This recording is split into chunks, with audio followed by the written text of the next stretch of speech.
जवानी बुझे मोर पिया जनरल ये सट्टूर।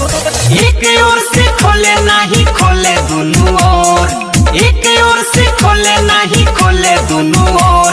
जवानी बुझे मोर पिया जनरल ये सट्टूर है, जवानी बुझे मोर सैया जनरल ये सट्टूर। जवानी बुझे मोर पिया जनरल ये सट्टूर है, जवानी बुझे मोर सैया जनरल ये सट्टूर।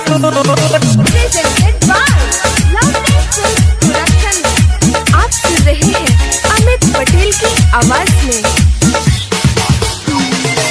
डीजे अंकुश बेलसर बिडोलिया।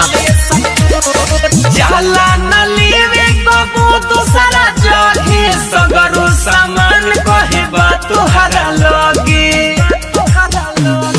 जाला न लेवे कबो दूसरा जगे, सगरो सामान कहे बा तोहरा लगे। जवन रे सामान चाही लेवेला बटोर, जवन रे सामान चाही लेवेला बटोर।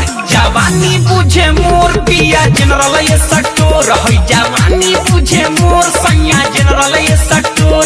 जवानी बुझे मोर पिया जनरल ये सट्टूर है, जवानी बुझे मोर सैया जनरल ये सट्टूर। आप सुन रहे हैं अमित पटेल की आवाज में डीजे अंकुश बेलसर बिडोलिया। बोली त सखी रे लागेला डांटे, असली सामान कहे चोली में बाटे। बोली त सखी रे लागेला डांटे, असली सामान कहे चोली में बाटे। डाले डाका घर में हमरा डाले जैसे चोर, डाले डाका घर में हमरा डाले जैसे चोर। जवानी बुझे मोर पिया जनरल ये सट्टूर है, जवानी बुझे मोर सैया जनरल ये सट्टूर। एक ओर से खोले नहीं खोले दोनों ओर, एक ओर से खोले नहीं खोले दोनों ओर। जवानी बुझे मोर पिया जनरल ये सट्टूर है, जवानी बुझे मोर सैया जनरल ये सट्टूर।